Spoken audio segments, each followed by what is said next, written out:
थंडीच्या दिवसात बाजारात हिरवेगार मस्तपैकी वाटाण्याच्या शेंगा आलेल्या आहेत. आपण त्याला कोणी मटार म्हणतं. तर हे जर मटार आपल्या सेवनात आले, आपण वेगळे वेगळे पदार्थ त्याचे बनवतो. वाटाणे भात बनवतो, वाटाणे भाजी बनवतो, बटाट्याबरोबर बनवतो, वांग्याबरोबर बनवतो, पराठे बनवतो, सूप बनवतो. अनेक पदार्थ या वाटाण्यापासून बनवले जातात. तर हे वाटाणे जर सेवन केले तर तुमची त्यामध्ये भरपूर फायबर आहेत मूळ म्हणजे. आणि भरपूर फायबर असल्यामुळे आपण थोडेसे जरी वाटाणे आहारामध्ये ठेवले तरी आपल्याला लवकर भूक लागत नाही. लवकर भूक लागली नाही म्हणजे आपल्या शरीरातलं कोलेस्ट्रॉल कमी व्हायला मदत होते. तसेच आपली बुद्धी पण तल्लख होते. डोळ्यांसाठी पण डोळ्यांच्या आरोग्यासाठी पण खूप चांगले आहेत. तसेच तुमचं कोलेस्ट्रॉल कमी झालं म्हणजे तुमच्या हार्टसाठी सुद्धा ते हितकारक आहेत. तुमची हाडं ठिसूळ झाली असेल तर ती पण हाडांना ताकद मिळण्यासाठी हे मटार अतिशय उपयुक्त आहेत.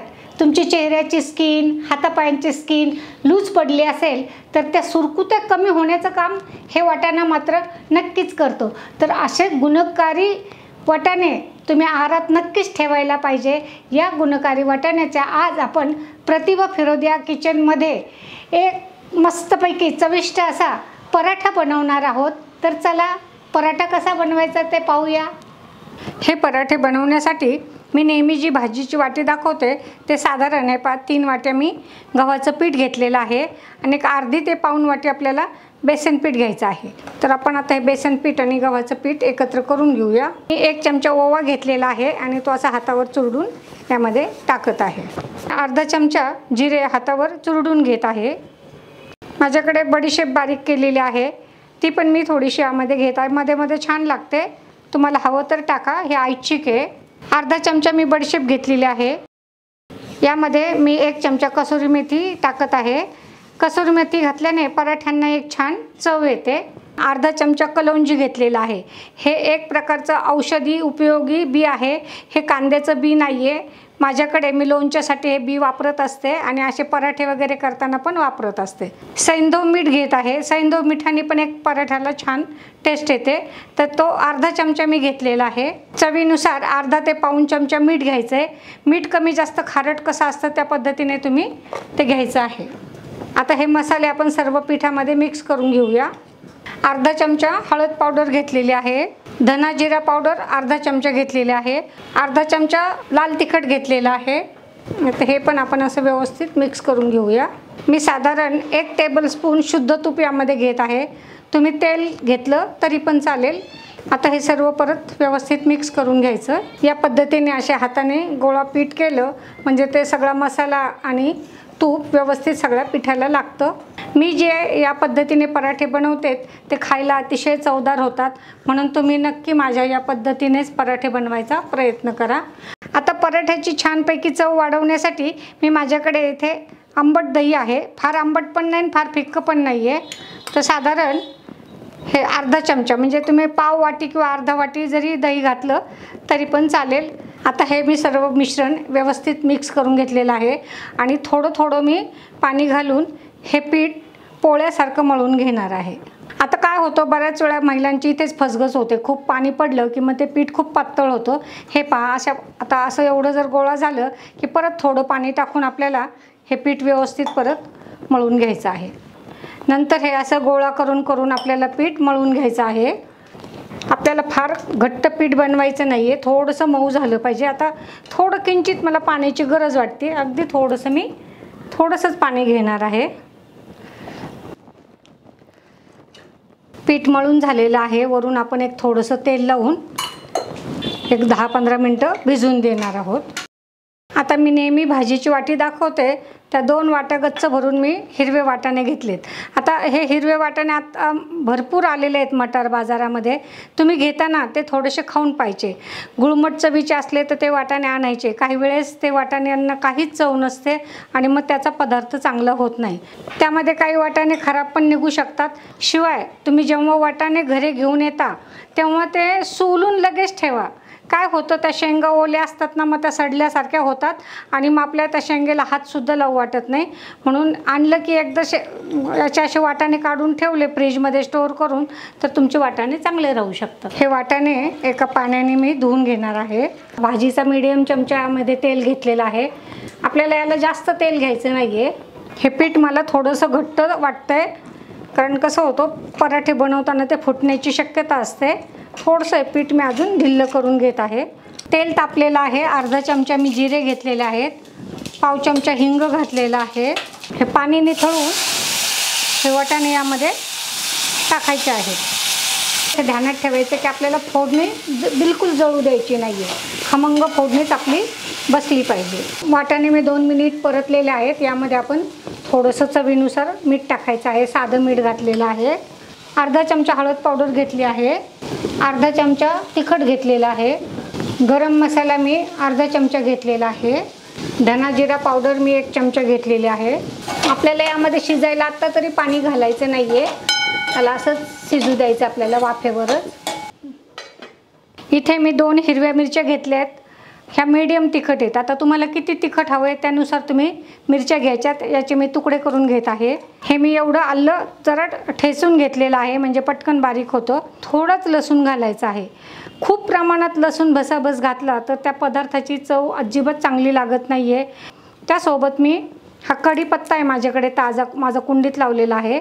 त्याची काही पानं मी त्यामध्ये बारीक करून घेणार आहे. हे मिक्सरमध्ये फिरवून घेत आहे. हे मिरची आणि आलं मी लसूण बारीक केलेलं आहे. आता हे आपण वाटाण्यामध्ये मिक्स करूया. हे मी बारीक गॅसवरच वाटाणे वाफवून घेत आहे. तुमचे जर जास्त निबर वाटाणे असतील तर तुम्ही थोडंसं पाणी घालून याला शिजवलं तरी चालू शकेल. पण घेतानाच थोडेसे कवळे घेतले, हे पहा लगेच असे स्मॅश होत आहेत. ते तुम्ही पाहू शकताय. हे मिरची फिरवलेलं जे भांडं आहे ते हिसळून घेतलेलं आहे मी. आणि ते थोडंसं पाणी, अगदी 1-2 चमचे पाणी आहे पोह्याचे.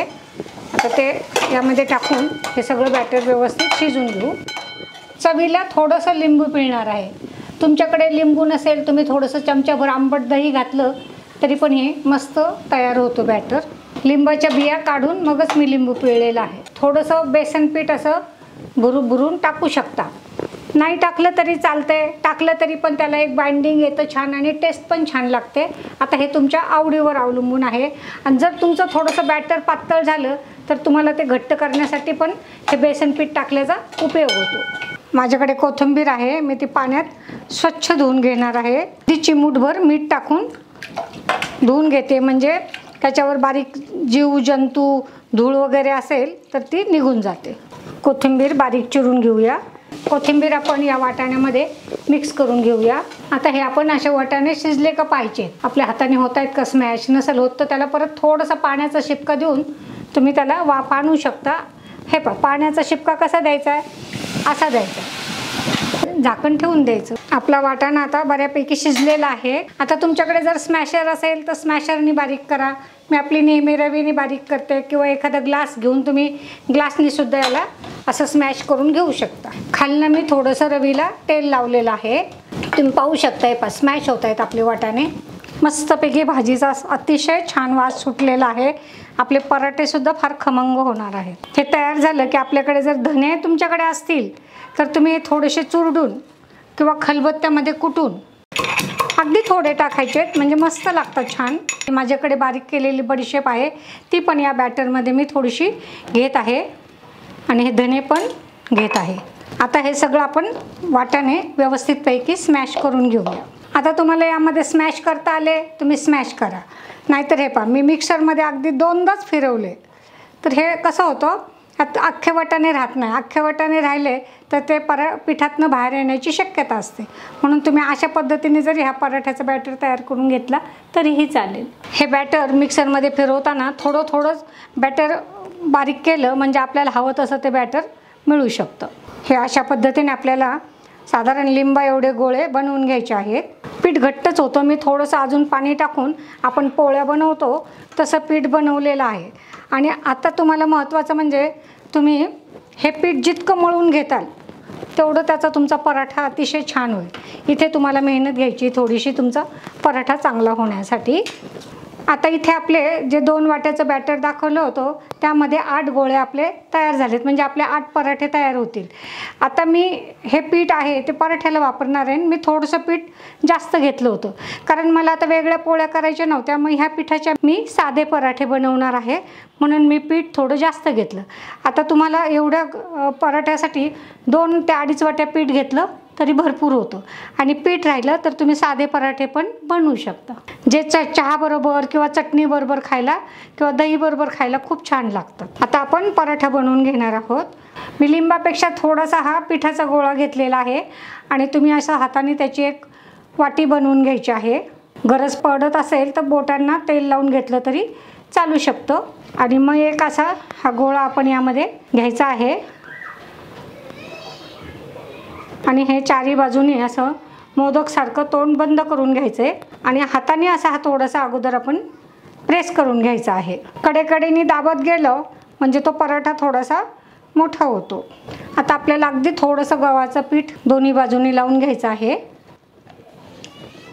आणि अगदी हलक्या हाताने आपल्याला हे पराठे असे लाटून घ्यायचे आहेत. एक साईडने असं कडेने लाटलं म्हणजे एकसारखा आपला पराठा गोल पण होतो आणि बॅटर पण व्यवस्थित सगळीकडे पसरलं जातं. किनारी किनारीने आपण हे पराठा लाटला म्हणजे तुम्ही पाहू शकता एकसारखा पराठा होतो. हा मी थोडासा जाड ठेवलेला आहे. एक माझ्याकडे मी लोखंडी तव्यावरच पोळ्या करते. तुमच्याकडे जो तवा असेल तो तुम्ही घेऊ शकता. तुम्ही तेलामध्ये पण करू शकता आणि तुपामध्ये पण करू शकता. मी साजूक तुपामध्ये हे पराठे करणार आहे. पिठाला चिकनाई करून घेतल्यामुळे आपलं हे जे सारण भरले ते कुठूनही बाहेर निघत नाही. हा पराठा आपण भाजून घेऊया. गॅस मीडियम करायचा आहे. आता 2 मिनिटांनी हा आपण पराठा पलटी करायचा आहे. मस्त भाजला आहे पहा. आता वरून मी याला परत तूप लावत आहे, आणि खाली चिकटलेला असेल तर तुम्ही असं कडेने सुद्धा तूप घालू शकता, म्हणजे खाली चिकटलेला पराठा सुट्ट होतो. एकदम मस्त झाला आहे. ह्या उलटण्याने तेल किंवा तूप असेल ते व्यवस्थित पसरून घ्यायचं आहे, आणि मस्त मंद गॅस मीडियम गॅसवर खरपूस पराठा आपल्याला भाजून घ्यायचा. आता दुसरा पराठा मी परत भाजून घेणार आहे असाच. हे पराठे पौष्टिक आणि एकदम हेवी होतात. हे त्यामुळं तुम्ही याच्यासोबत फक्त चटणी दही खाल्ली तरी पण हा पोटभरीचा पदार्थ होऊ शकतो. सकाळच्या वेळेस संध्याकाळच्या वेळेस अगदी हे पराठे मस्त लागतात खायला. मुलांना तुम्ही टिफिनमध्ये सुद्धा हे देऊ शकतात. आता हा दुसरा पराठा देऊन थोडासा खरपूसपणा येण्यासाठी तुम्ही अशा पद्धतीने सुद्धा हा पराठा भाजून घेऊ शकता.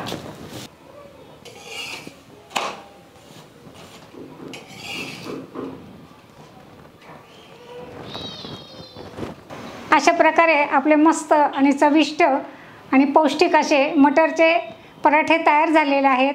यासोबत मी खायला घेतलेला आहे मस्त घट्ट दही आहे. त्या दह्यावर तुम्हाला हवं तर तुम्ही थोडी लाल मिरची, धना पावडर, जिरा पावडर, थोडंसं चवीला मीठ आणि साखर पण टाकू शकता. आणि जर हे नाही टाकलं तर मी तुम्हाला अगोदर एक छानपैकी शेंगदाण्याची चटणी पण दाखवलेली आहे.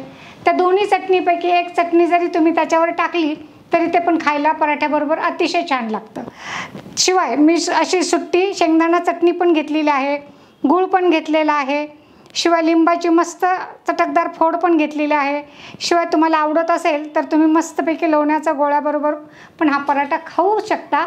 आणि काहीही नसेल तर तुम्ही असाही रोल करून हा पराठा खाऊ शकता किंवा टोमॅटो सॉस बरोबर खाऊ शकता. आता हा मी पराठा खाऊन पाहते.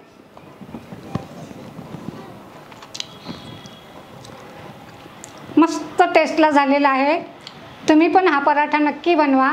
तुमच्या घरातल्यांची वाहवा मिळवा आणि आपले अभिप्राय मात्र मला द्यायला विसरू नका. रेसिपीला लाईक, शेअर, सबस्क्राईब करा. भेटूया परत एका नवीन रेसिपीसह.